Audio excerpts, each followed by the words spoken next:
Seemed smarter. That moment of devastating honesty triggered something beyond human comprehension. Like a chess game where the opponent thinks they have won by breaking your pieces, only to realize they have just freed you to play by completely different rules written in heaven, where vulnerability is strength. Heaven doesn't respond to perfect presentations polished for public consumption.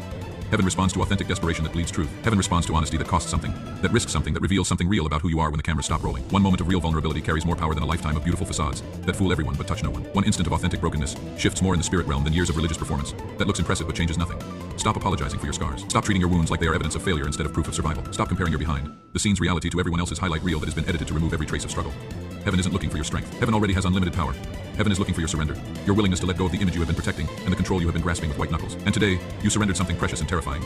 You surrendered the lie that you had to be perfect to be loved, the lie that your worth was tied to your performance, the lie that vulnerability equals weakness and strength means never letting anyone see you sweat. Maybe you have felt invisible in your pain, like no one sees the war you are fighting behind the smile you wear like armor. But breaking is not small. Breaking is not failure. Breaking is the most courageous thing a human being can do in a world that profits from your pretending. Every tear you have cried says I am still here. Every moment you chose to keep going whispers the plan against me failed.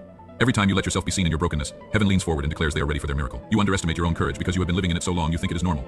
What tried to destroy you didn't win. That alone makes your scars a living victory song, proof that you are harder to kill than hell anticipated.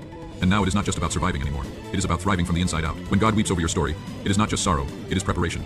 The soil of your soul is being watered for something you have never imagined. The season of pretending is over. The season of authentic power is beginning. Everything that tried to bury you is actually planting you, and you are about to discover that what felt like your grave was actually your garden. You may feel everything shifting around you right now. Your spirit senses something deeper calling, because heaven's tears don't fall quietly. They change everything they touch. They soften ground that has been hard for years. Every honest moment has been like lightning striking parched ground. At first destructive, but then the rain comes, then healing comes, then growth comes. Everything that looked dead begins to stir with new life. Today's breaking sent shockwaves through eternity. Chains holding your lineage captive for generations just shattered. Doors sealed by shame just opened. Seeds buried under years of pain just broke through the surface. While you cannot see all of it yet, you will. Heaven doesn't weep without resurrection following. If God is weeping with you, you can stop hiding. Stop hiding your scars like they are weakness, instead of warrior status. Stop hiding your story like it is too messy for sanitized faith. Because if heaven honored your honesty, your worth was never in question.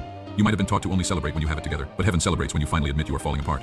The journey of coming undone is sacred. The process of breaking open is holy. The courage to let yourself be seen in pieces is revolutionary in a world that demands perfection from people who are still learning how to breathe through their pain. You stop carrying the weight of perfection and start walking with the freedom of being truly seen, truly known, truly loved, not despite your brokenness, but because of your courage to be authentic about it. That shift changes everything. You stop living for impossible approval and start moving in the unshakable love of the one who chose you at your worst, called you in your mess, and commissioned you in your brokenness. When you carry that truth, nothing can intimidate you anymore.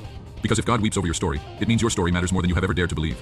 Your pain has purpose. Your scars have significance. Your breaking has been preparing you for a kind of blessing that only comes to those who have learned to find God in the darkness, to trust Him in the storm, to worship Him in the wilderness. Picture the Creator leaning forward from His throne, tears streaming down His face, not because you disappointed Him, but because you finally trusted Him with your real self, with the parts that don't have answers, with the pieces that don't fit the mold. Let heaven's tears become your confidence. Let them drown out every lie that says breaking disqualifies you. Let them silence every voice that tells you to hide your scars instead of letting them become your credentials. Because if the king is weeping, your story is just beginning. Your resurrection begins with recognizing that breaking was never your ending. It was your beginning. Your scars were never shame. They were credentials. Your tears were never wasted. They were watering ground for a harvest of hope. When words like this touch the deepest places in your soul, you need space to let them settle. You need atmosphere that honors the sacred work happening in your heart. That is why I created Simplified Serenity, a sanctuary of